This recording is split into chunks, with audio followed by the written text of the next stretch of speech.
We're down here at Swanwick Marina. Behind me is Beneteau's latest sports cruiser, Montecarlo 42.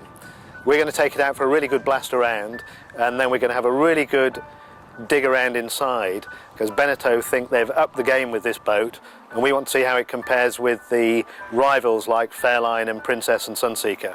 Cockpit's an area that Beneteau say they've made a lot of effort in, and based on what I can see, I'd have to agree. Three things really stand out. First is seat fabrics, which are a lot classier and more upmarket than the ones on the previous Monte Carlos. Second thing is great big chunks of teak on the table over there and round the dash here. And this whole area, the whole dash and helm area, has some truly outstanding detailing. This area for me is the really outstanding piece of design on the boat.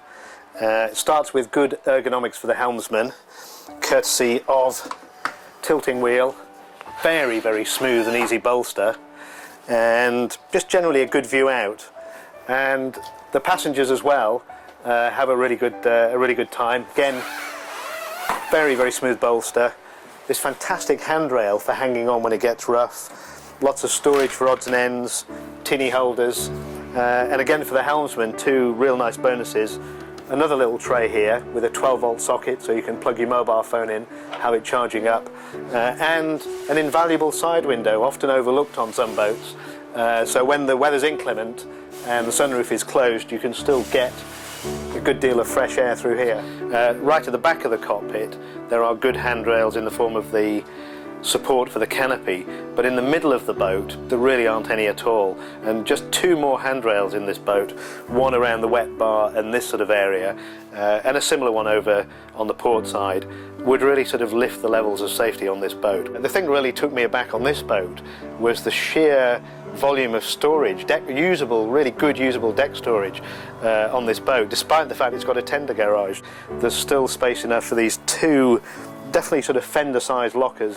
This area is really nice thanks to its sort of high contrast of sort of darkish wood but really bright white fabrics and leather interior, and a profusion of overhead skylights which lets lots of light in. But if you want to see the most spectacular part of this boat's interior, you've got to come this way into the aft cabin. A decade ago, if you'd seen me loafing around like this in the cabin of a sports cruiser and I'd told you that it was 42 foot long, you would have not believed me. But such are the wonders of modern design and Beneteau's ingenuity that this is the sort of spacious full beam owner's cabin that you can get on a 42 footer now if you try.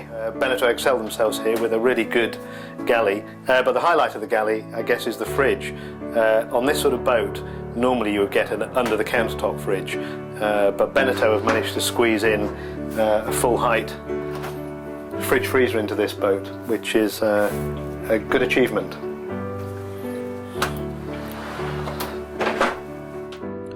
This looks like a conventional deep V hull.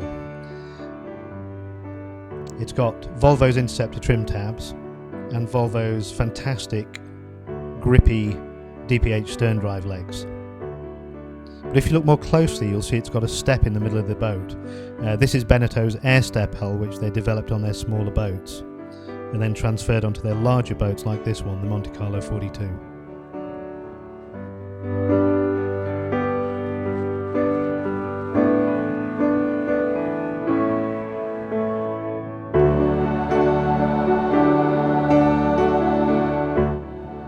So how did the Montecarlo 42 compare with the best of the Brits?